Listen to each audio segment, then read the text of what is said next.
लगातार हम तस्वीरें आपको दिखा रहे हैं और इस वक्त आपको सीधे लिए चलते हैं अहमदाबाद, जहां पर ये वो जगह है, जब वो पोलिंग स्टेशन है जहां पर प्रधानमंत्री नरेंद्र मोदी अब से कुछ देर में वोट डालेंगे। पूरब पटेल अब से कुछ देर पहले आपको दिखा रहे थे कि किस तरह से वहां पर जिस पोलिंग स्टेशन के सामने घर होते हैं, क्योंकि आमतौर पर पोलिंग स्टेशन स्कूल्स में, कॉलेज में, इस तरह की जगहों पर पोलिंग स्टेशन को आप बनाते हैं और वहां पर सामने रोड के किनारे जो भी तमाम घर हैं, ज़रा देख लीजिए कि किस तरह से लोगों में उत्साह है प्रधानमंत्री नरेंद्र मोदी की एक झलक पाने का।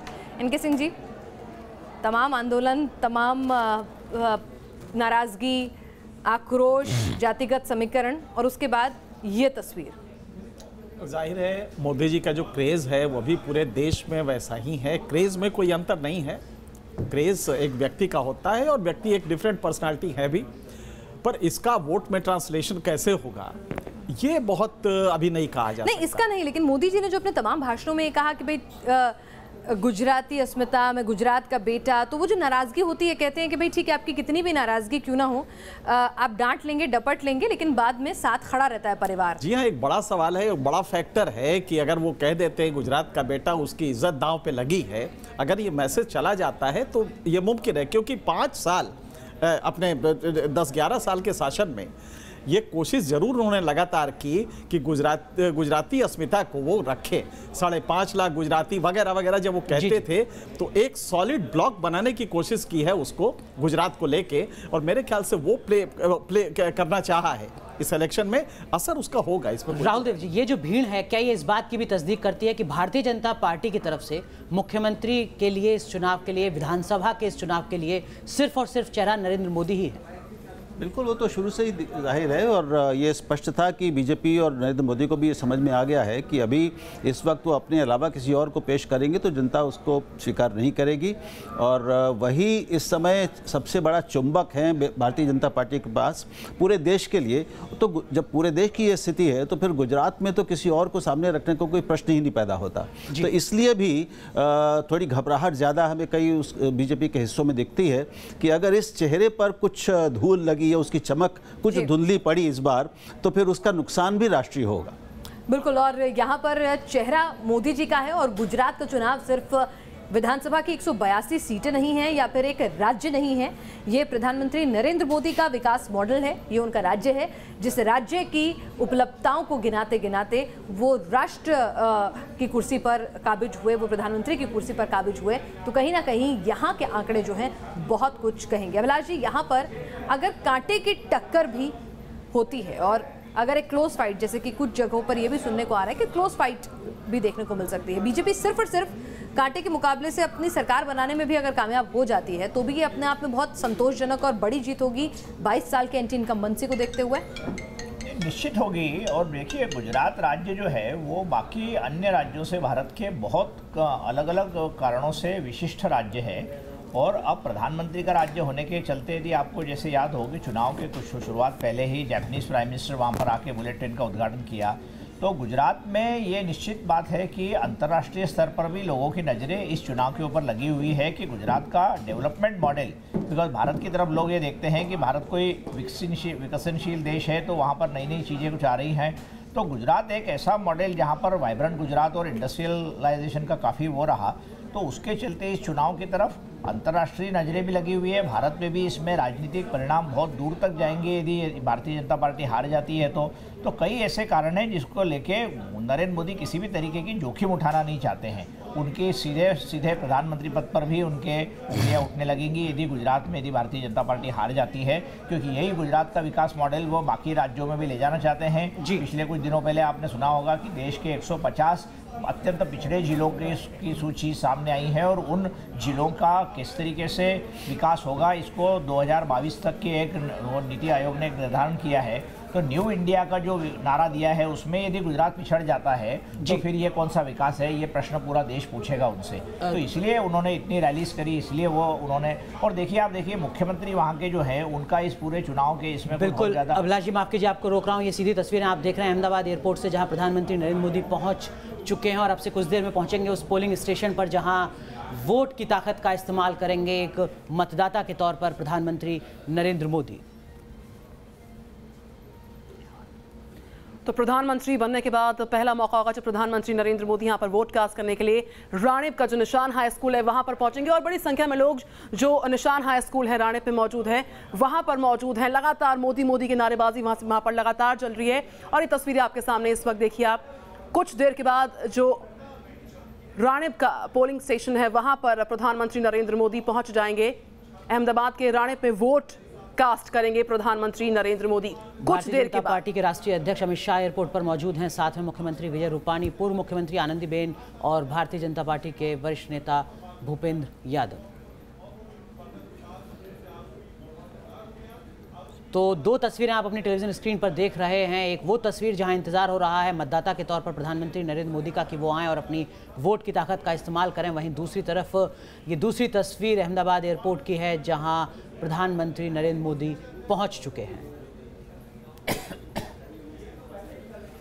तो अहमदाबाद पहुंच चुके हैं प्रधानमंत्री नरेंद्र मोदी और अब से कुछ देर के बाद पहुंच जाएंगे राणिप के उस स्कूल में जहां पर वो वोट को कास्ट करेंगे प्रधानमंत्री नरेंद्र मोदी। दो तस्वीरें आपके सामने हैं, एक तरफ स्कूल परिसर के बाहर की जो पोलिंग स्टेशन है वहां की तस्वीरें न्यूज नेशन आपको दिखा रहा है। आप देख सकते हैं सिक्योरिटी के लिहाज से तमाम जो मुकम्मल इंतजाम है वो किए गए हैं। बड़ी संख्या में लोग भी इस बीच उस प्रीमाइसेस के बाहर नजर आते हुए। और दूसरी तस्वीर आप देख सकते हैं एयरपोर्ट की जहां पर अमित शाह मौजूद हैं और यहाँ पर प्रधानमंत्री अब यहाँ से सीधा निकलेंगे राणिप के लिए और राणिप में उस निशान हाई स्कूल पहुँचेंगे जहाँ पर प्रधानमंत्री बनने के बाद पहली मर्तबा प्रधानमंत्री नरेंद्र मोदी वोट कास्ट अब से कुछ देर के बाद करने जा रहे हैं।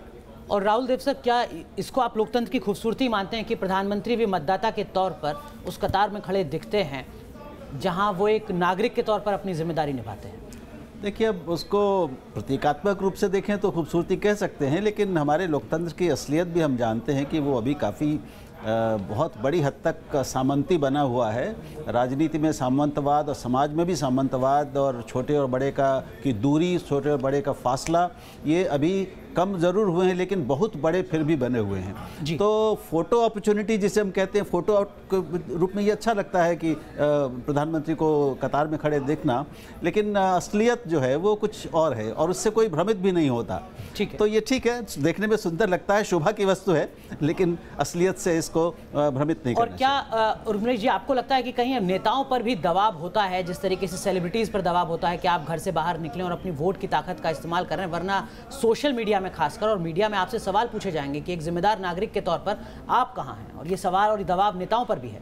देखिए, आपके सवाल से पहले एक वाक्य केवल मैं राहुल देव जी की बात में जोड़ूंगा कि देखिए, दुनिया के जो मैच्योर डेमोक्रेसीज हैं वहाँ ये दृश्य नहीं दिखता जैसा अभी देख रहे हैं आप। लंबी कतारें बना करके लोग रिसीव कर रहे हैं राष्ट्रपति, प्रधानमंत्री या किसी बड़े ओहदेदार को, फिर वो एक ऐसी जगह जा रहा है वोट डालने जहां बहुत सारी भीड़ है और उस भीड़ के बीच में उसके लिए अलग से दरवाज़ा बना हुआ है। ऐसा आपको कनाडा में नहीं मिलेगा, आपको डेनमार्क में नहीं मिलेगा, आपको नॉर्वे में नहीं मिलेगा, इंग्लैंड में भी नहीं मिलेगा। लोग बहुत इजी वे में वहाँ के नेता घूमते हैं, फिरते हैं, बात लेकिन करते बाकी हैं। मुल्कों के मुकाबले यहाँ लोकतंत्र में कुछ चुनौतियाँ भी हैं। सुरक्षा एक बड़ी इसलिए कि हमारे लोकतंत्र में बहुत खूबसूरती है, हमारा संविधान बहुत शानदार है, लेकिन वो कागज पर है। हम जमीन पर अपने संविधान को आज तक नहीं अमल कर पाए। That is the big challenge for Indian democracy. दूसरी बात जो आप पूछ रहे थे, दबाव। जी, दबाव। देखिए, दबाव तो होता ही है, लेकिन मोदी जी एक ऐसे व्यक्ति हैं जो मैं समझता हूं कि वो चीज़ों को बेहतर, बहुत खूबसूरत ढंग से मैनेज करते हैं और वो इवेंट की तरह हर चीज़ को लेते हैं और उसमें इनपुट डालते हैं, एक खास ढंग का अपना इनपुट। लेकिन इस चुनाव में वो वाकई दबाव में है। 34 रैलियां उन्होंने की हैं। हमारे वरिष्ठ सहयोगी धीरेन्द्र पुंडीर इस वक्त उस जगह मौजूद हैं जो नरेंद्र मोदी का घर है। सीधे चलते हैं धीरेन्द्र पुंडीर के पास और उनसे समझने की कोशिश करते हैं कि किस तरीके से इंतजार वहां पर हो रहा है। धीरेन्द्र, आपसे समझने की कोशिश करेंगे किस तरीके का उत्साह और किस तरीके की उम्मीदें कार्यकर्ताओं को भी इस पूरे चुनाव से।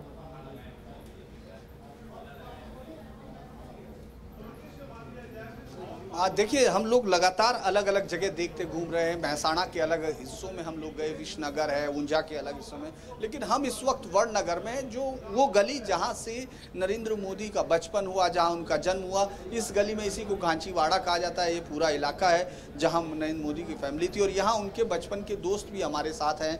क्या है इस समय माहौल आप लोगों के यहाँ? माहौल बहुत अच्छा है, इधर कमल ही आएगा। कमल ही आएगा? कमल ही आएगा।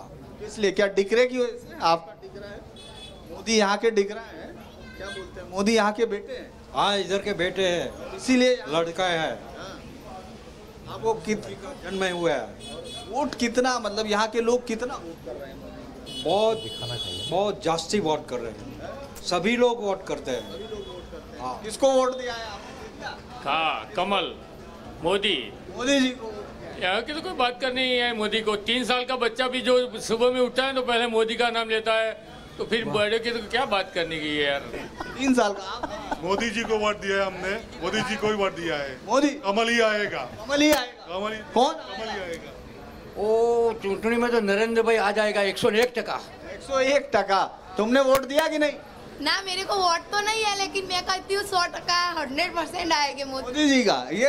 ये जिनकी वोट है नहीं है, वो तमाम लोग आपको दिखेंगे इस गली में कि वो तमाम लोग सिर्फ मोदी जी के लिए बात करते हैं और उनका कहना है 101% यहाँ का बेटा है और 101% यहाँ आएगा।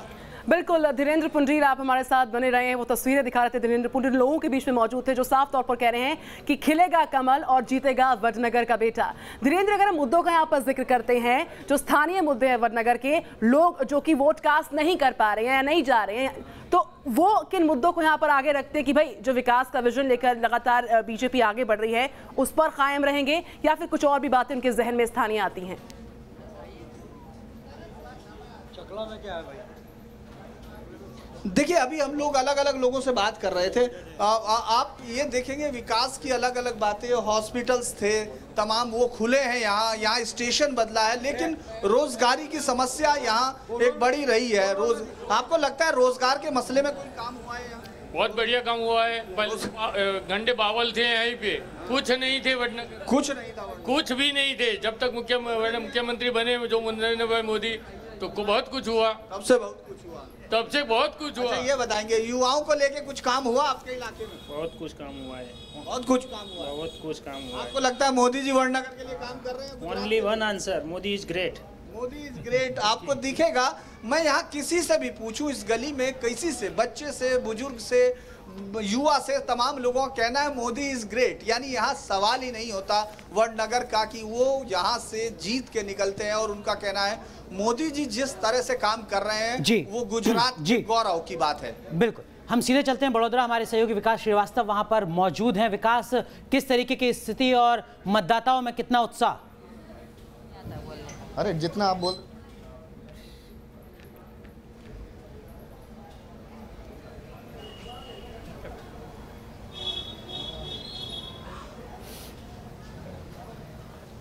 विकास, हमारे सहयोगी जुड़ रहे हैं बड़ौदा से हमारे साथ। विकास, आपसे समझने की कोशिश करेंगे कितना उत्साह मतदाताओं में पोलिंग को लेकर?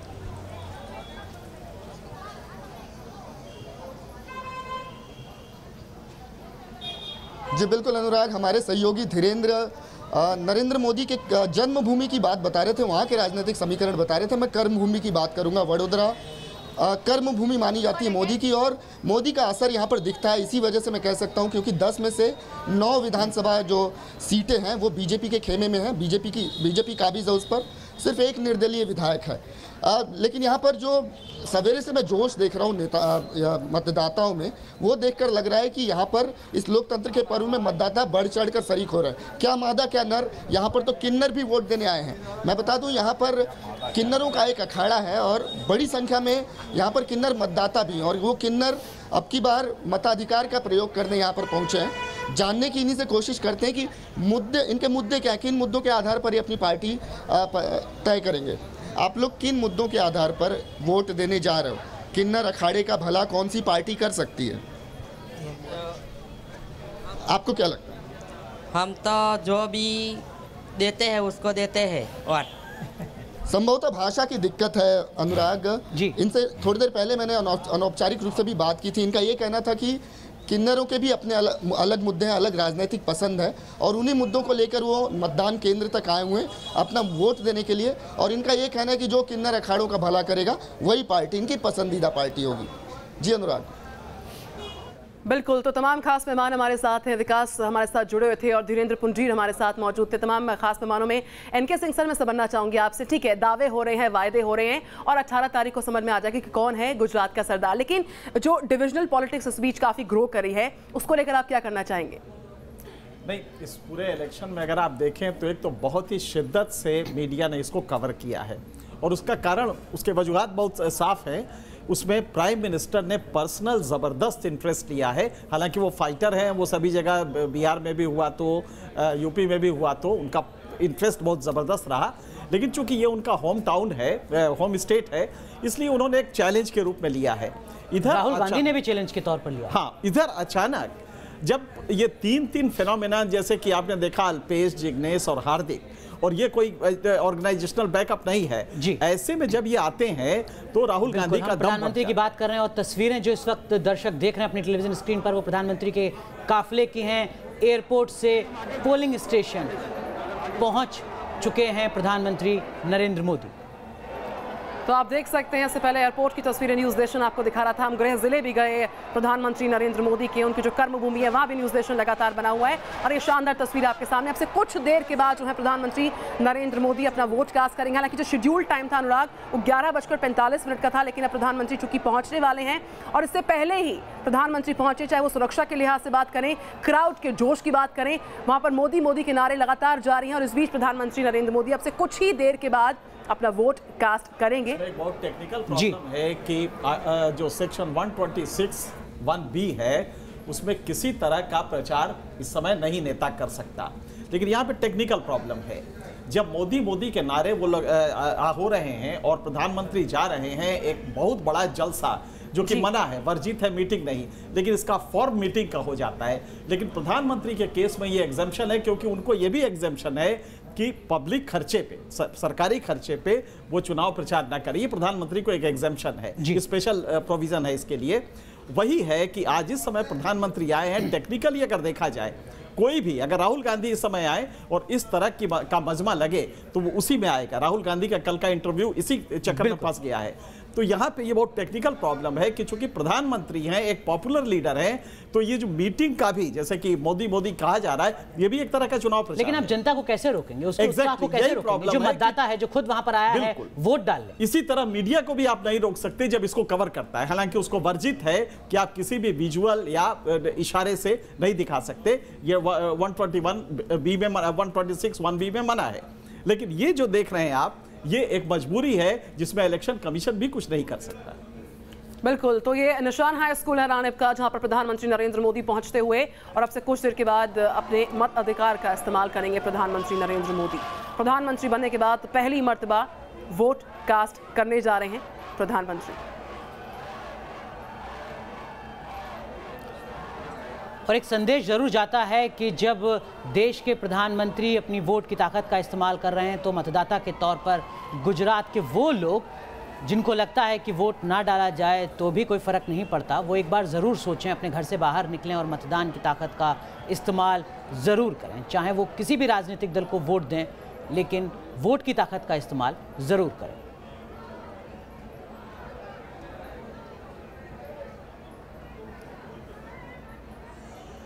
तो रानीप की तस्वीरें आपके सामने इस वक्त टीवी स्क्रीन पर।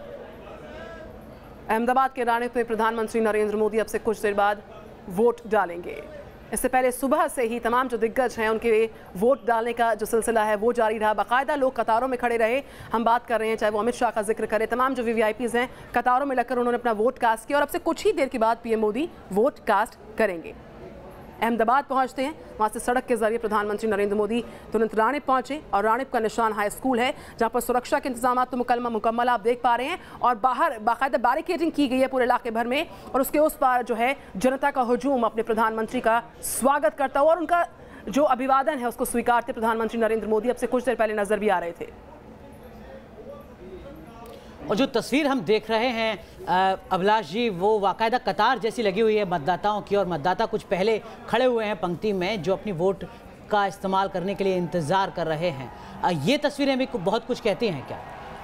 निश्चित रूप से उस क्षेत्र का जो बूथ होगा जहां पर नरेंद्र मोदी जी का जो नाम है जो वोटर्स लिस्ट में है, तो उसमें बहुत अलग से वो कुछ नहीं, लेकिन सुरक्षा की दृष्टि से उनको अलग से कुछ एंट्री दी जा सकती है। लेकिन अदरवाइज़ प्राइम मिनिस्टर वहाँ पर जो जाएंगे तो उनके अपने बूथ में निश्चित रूप से वोटर्स पहले लगे हुए होंगे, पुलिस वाले उनको थोड़ा बहुत जल्दी से वो करा देंगे। लेकिन अभी जो चित्र दिख रहे हैं उसमें यही दिख रहा है कि कुछ वोटर्स भी हैं, कुछ कार्यकर्ता भी दिख रहे हैं जो उनका स्वागत कर रहे हैं। निश्चित रूप से बूथ कार्यकर्ता जिन लोगों को कई वर्षों से, कई महीनों से ट्रेनिंग दी जा रही है, वो भी वहाँ पर होंगे। और स्थानीय भारतीय जनता पार्टी के नेता मोदी जी जो आए हैं तो उनसे मिलने की उत्सुकता भी बहुत उनके चेहरे पर दिख रही है, स्वाभाविक है वो। तो मुझे लगता है कि मोदी जी जो वोट डालने जाएंगे अभी, तब तो वो अकेले ही रहेंगे अंदर, लेकिन सुरक्षा की दृष्टि से उस बूथ को अलग किया नहीं जा सकता कि सिर्फ प्रधानमंत्री के लिए अलग से एक सिंगल एक वोट कोई। उर्मिला जी, ये सवाल तो किसी मनोवैज्ञानिक से पूछा जाना चाहिए, लेकिन एक नेता के तौर पर इस वक्त क्या चल रहा होता है किसी भी राजनेता के जहन में जब वो खुद वोट डाल रहा हो उस चुनाव में जिसमें लगातार बहुत मेहनत की हो? देखिए, निश्चित रूप से प्रधानमंत्री जी ने इस चुनाव में बहुत मेहनत की है। गुजरात के किसी भी भारतीय जनता पार्टी के नेता के मुकाबले उनकी मेहनत बहुत ज़्यादा है। 34 रैलियां की हैं, 31 रैलियां अमित शाह जी ने की हैं, राहुल गांधी ने 30 रैलियां की हैं। मंदिरों में जाने का जो रहा है वो भी सिलसिला मोदी जी का और राहुल जी का काफ़ी रहा है दूसरे नेताओं के मुकाबले। तो एक दबाव तो है ही है, क्योंकि गुजरात अगर हारते हैं इन केस तो पूरे देश में एक मैसेज जाएगा। 2019 के लिए एक बहुत बड़ा इम्पैक्ट पड़ेगा मतदाताओं के ऊपर, बाजार के ऊपर, जो पॉलिसी मेकर्स हैं उनके ऊपर और मीडिया पर भी, क्योंकि इसी भारत का मीडिया भी आम तौर पे देखा जाता है कि राजनीतिक जो रुझान है, समाज का जो रुझान है, उससे अपनी धारा बदलता है या बनाता है। दूसरी बात की जो ये लाइन की बात है, देखिए अभी आपके रिपोर्टर बता रहे थे पूरे देश के दर्शकों को कि उनके लिए एक अलग लाइन, अलग एक दरवाज़ा बनाया गया है, लेकिन अब पता नहीं वो दरवाज़ा पर खड़े हैं या आम लोगों के दरवाजे पर खड़े हैं, लेकिन उनके साथ काफ़ी लोग हैं, तो ये भी एक अजीब बात है। और दूसरी बात यह है कि जो एक का बात हो रही थी अभी, देखिए पॉलिटिकल मॉरलिटी का भी एक प्रश्न होता है कि अगर आप मतदान करने जा रहे हैं, बहुत बड़े आप देश के राजनेता हैं, मुख्य कार्यकारी पद आपका है, तो कैसे कोड ऑफ कंडक्ट का न केवल पालन किया जाए बल्कि पालन करते हुए दिखाई भी पड़े। आप देखिए 9 तारीख को मतदान होना था गुजरात में, 8 तारीख को प्रधानमंत्री जी ने अपनी रैलियों में जो वोट मांगा था जनता से, वो 14 के लिए नहीं मांगा था, वो 9 और 14 दोनों के लिए मांगा था। ये लाइव में आया। लेकिन आपको नहीं लगता कि एक ऐसी लंबी बहस है जिसमें और तमाम राजनेताओं के नाम भी शामिल होंगे और इतिहास मुझे लगता है कि इसमें निर्वाचन आयोग को एक बहुत अलग ढंग का कायदा कानून बनाना चाहिए कि अगर कोई चुनाव, आजकल कई चरणों में मतदान हो रहा है, तो कैसे जहां चुनाव मतदान कल ही होना है और आज रैली कोई की जा रही है, तो उसका टेलीकास्ट को लेकर आप क्या कोई नियम बनाएं? ये चुनाव आयोग की जिम्मेदारी है, लेकिन इस वक्त हम सीधी तस्वीरें दिखा रहे हैं उस पोलिंग स्टेशन की जहां प्रधानमंत्री अपने वोट डालने की जो प्रक्रिया है उसकी शुरुआत कर चुके हैं। बिल्कुल, प्रधानमंत्री नरेंद्र मोदी अब बस वोट कास्ट करने जा रहे हैं। जो प्रक्रिया है वो चल रही है। एक मजेदार चीज़ ये है इसमें कि वो कर्मचारी जो कल्पना भी नहीं कर सकते थे कि एक प्रधानमंत्री उनके सामने खड़ा होगा और वो बैठे होंगे, ये लोकतंत्र की महिमा है जी कि आज वो चाहें तो भी खड़े नहीं हो सकते प्रधानमंत्री के स्वागत या अभिवादन में भी। तो प्रधानमंत्री उनके आगे खड़े हैं और कर्मचारी बैठे हुए हैं। ये भी एक लोकतंत्र की खूबसूरती है। चिट दी उन्होंने, वो महिला ने उनको गाइड किया।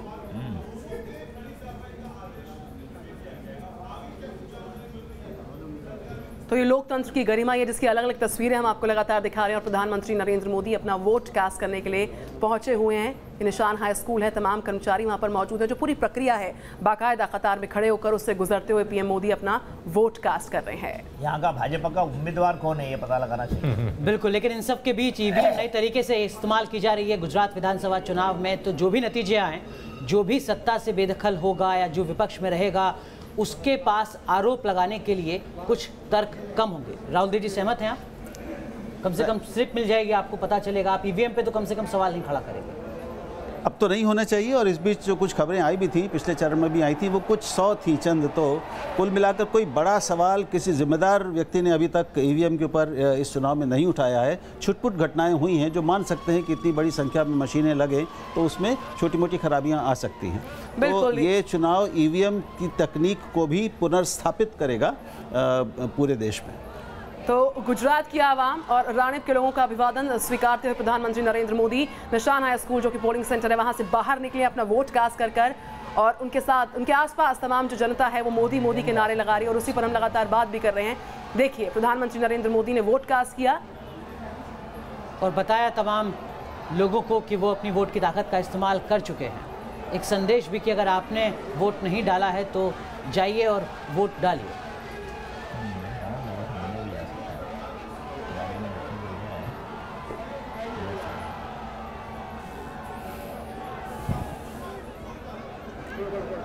पार्टी कार्यकर्ताओं से भी मुलाकात हो रही है, मतदाताओं से भी मुलाकात हो रही है। इस वक्त प्रधानमंत्री नरेंद्र मोदी की समझने की कोशिश होगी कि किस तरीके का प्रचार अब तक का रहा और शुक्रिया भी कहा जा रहा होगा तमाम कार्यकर्ताओं की मेहनत के लिए।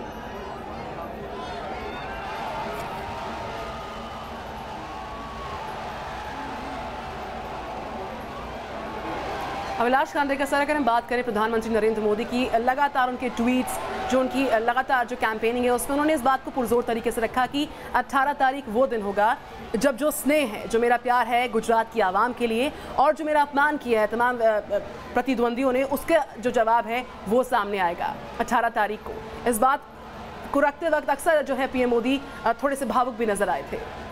निश्चित रूप से जो व्यक्ति इतनी सारी रैलीज कर रहा है, उस बीच अलग अलग कार्यक्रमों में भाग ले रहा है। जैसे आज ही हमने सुबह देखा वो मुंबई गए थे, वहाँ पर उन्होंने पनडुब्बी का वहाँ पर इनॉग्रेशन किया। पिछले चुनाव के दौरान वो दिल्ली आए थे, उन्होंने अंबेडकर भवन का उद्घाटन किया दिल्ली में। तो तमाम तरीके के अलग अलग कार्य प्रधानमंत्री करते रहते हैं। उसका तनाव भी रहता है, इतनी सारी रैलीज करना, सुबह जल्दी उठना, यहाँ से वहाँ जाना।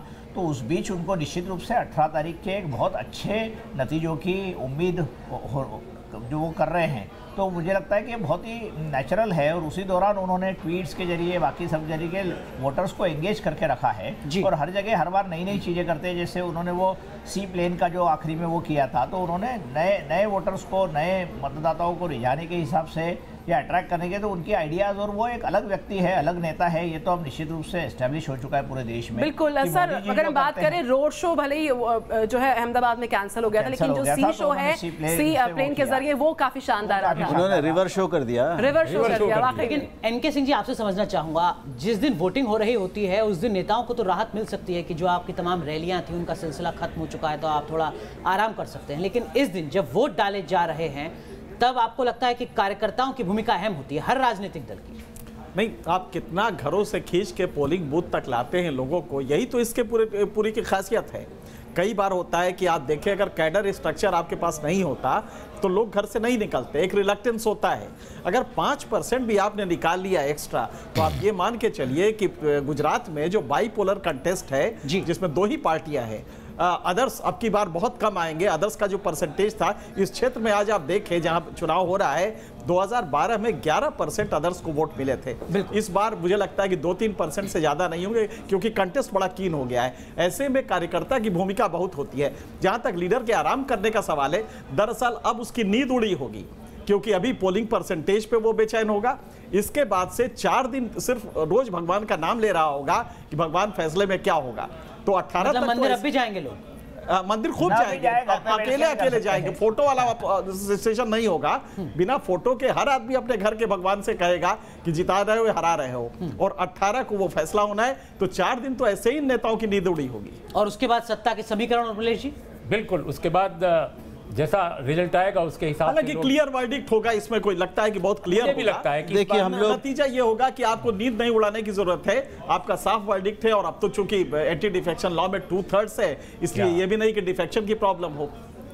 तो हम लोग एक बड़े महत्वपूर्ण वर्ग की ओर उसकी उपेक्षा कर रहे हैं। हम ज्योतिषियों के बारे में बेचारे नहीं सोच रहे, जिनके लिए 4 दिन बड़े काम के होने वाले हैं, अच्छा धंधा चलेगा उनका। जी बिल्कुल। तो वो भी होता है अपने यहाँ बंद कमरों में होता है, हालांकि अच्छा उसकी फोटो शायद हम नहीं खींच पाएंगे। आप कह रहे हैं राजनीतिक दलों में उनकी भी भूमिका है, होती है ना। हर नेता अपना शपथ लेता है उन्हीं के भरोसे। हर नेता, हर राजनीतिक नेता भीतर कहीं असुरक्षित होता है जी, और अपनी उस असुरक्षा को पूरा करने के लिए, भरने के लिए, अच्छा आत्मविश्वास पाने के लिए अक्सर लोग ज्योतिषियों की शरण में जाते हैं, उपायों की शरण में। लेकिन अभी जो तस्वीर दिखाई दे रही है, देखिए उस दिन तो प्रशासन ने रोड शो रोक दिया, लेकिन आज तो ये रोड शो ही लग रहा है।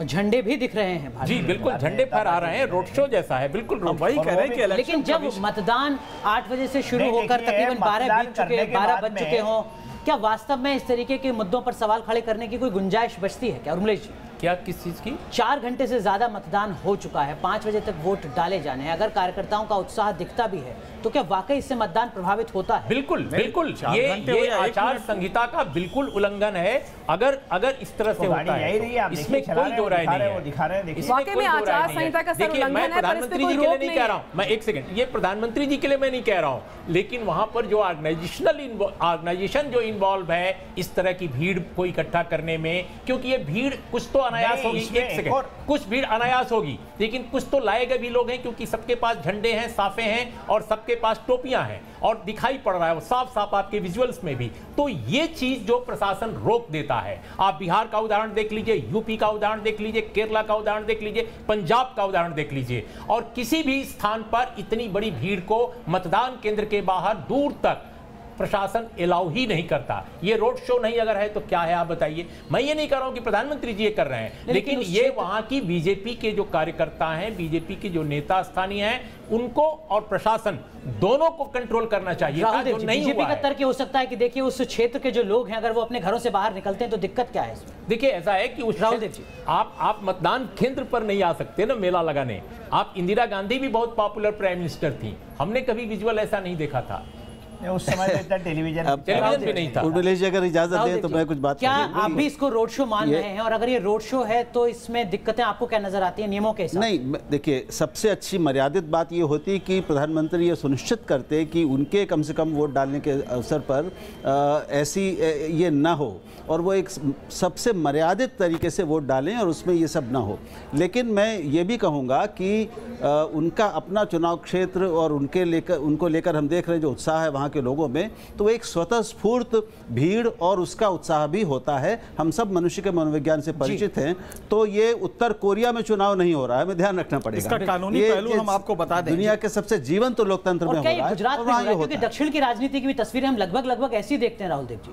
बिल्कुल, आप कहीं भी देखेंगे जहां लोकप्रिय चुनाव है या कोई लोकप्रिय नेता है, तो फिर उसके स्वागत में उसके साथ आने के लिए उसको देखकर लोगों में एक स्वतःस्फूर्त उत्साह जगता है। एक मुद्दा ये भी आ सकता है कि वो जैसे वोट देकर बाहर आए, गाड़ी में बैठकर निकल जा सकते थे, लेकिन गाड़ी के बाहर खड़े रहे, उन्होंने अपना वो ये दिखाते हुए आगे तक जाना, तो क्या ये सही है? प्रधानमंत्री की अपील हो सकती है कि आप भी वोट डालिए। मैं इसका कानूनी पहलू बता दूं। नहीं कर सकते आप। नहीं, आप कमल का फूल तो नहीं दिखा रहे, आप उंगली दिखा रहे हैं, दिखाया था प्रधानमंत्री जी ने, आपको याद नहीं है? वो 2014 की बात। जी हाँ। एक झंडा आपने देखा होगा, इसमें जो आर्टिकल सेक्शन 126(1)(b) है, उसमें बड़ा स्पष्ट कहा है, display to the public any election matter by means of cinematography, television and other similar apparatus.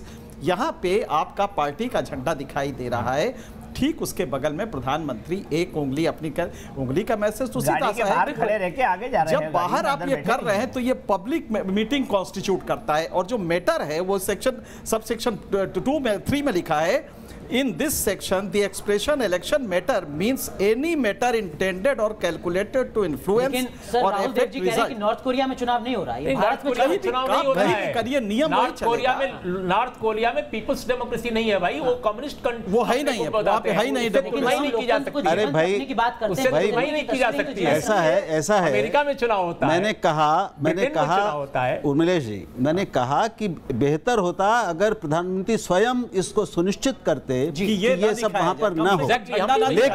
लेकिन कृपया इतनी छूट तो एक जीवंत लोकतंत्र को दीजिए कि वो भारत में झंडा जीवंता नहीं। अरे भाई थोड़ी बात तो पूरी करने दीजिए। अरे आप जब बात पूरी करने की स्वतंत्रता नहीं दे रहे हैं तो फिर बात कर रहे हैं, इसलिए तो बात खत्म हो गई। मैं कुछ और कह रहा हूँ कि ये किसी मतलब तथाकथित सैनिक या असलियत वाले लोकतंत्र में नहीं है, एक जीवंत लोकतंत्र, उसमें अराजक थोड़ा होता है, थोड़ा अनुशासनहीनता होती है। बुनियादी मुद्दे एनके सिंह जी आपसे समझने की कोशिश करूंगा। 850 से ज्यादा उम्मीदवार हैं इस दूसरे चरण में जो अपनी किस्मत आजमा रहे हैं। ध्यान रखिएगा, यहाँ पे उम्मीदवारों का नंबर फर्स्ट वाले फेज से औसतन ज्यादा है जी, लेकिन महिला उम्मीदवारों को अगर हम देखें तो 70 से कम है। इसके पीछे वजह क्या? गुजरात जैसे राज्य में जहां महिला सशक्तिकरण की बात बहुत लंबे समय से की जाती है। गुजरात कई तरह से कुछ पैराडॉक्स है, एक मॉडर्न सोसाइटी है लेकिन वहीं पे कंजर्वेटिज्म भी है, तो महिलाएं बहुत ज्यादा आगे बढ़ के वहां आके इलेक्शन में अभी भी भाग नहीं लेती हैं, और यही वजह है कि आपको देखने में आएगा कि कंटेस्टेंट्स उतने ज्यादा नहीं है जितने आमतौर पर रहते हैं। जी लेकिन ये इलाका अलग है। यहाँ पे अगर आप देखें तो जो दोनों के बीच का गैप है बीजेपी और कांग्रेस का, 2012 के इलेक्शन में सिर्फ 4% था, करीब 4.5%, जबकि राष्ट्रीय औसत जो था वो 9-9.5% का था। इसलिए यहाँ पे ये माना जाता है कि कंटेस्ट बहुत कीन होता है दोनों के बीच में, और दोनों के बीच में जो फाइट होगी वो बहुत ही कम अंतर से इलेक्शन का वो डिसाइड होगा। कैंडिडेट कौन जीतता है ये बहुत ही कम अंतरों से डिसाइड होगा। बिल्कुल, तो यहाँ पर 14 जिले हैं, 93 सीट से, और 851 उम्मीदवार जो है चुनावी मैदान में है। मुकाबला जो है काफ़ी दिलचस्प है। और सुबह से लेकर अगर अब तक की बात करें, सुबह 11 बजे तक जो पोलिंग टर्नआउट था 15% था। यहाँ पर उम्मीद सर अगर हम बात करें फर्स्ट फेज पोलिंग की 67.7 था।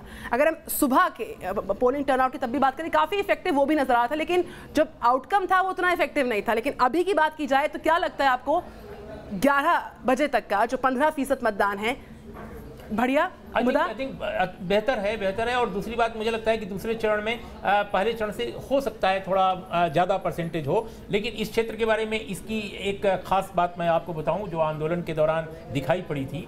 इस इलाके में नौजवानों के बीच में एक ज़माने में मोदी जी का भारतीय जनता पार्टी का वाकई क्रेज था, बहुत ज़बरदस्त समर्थन था।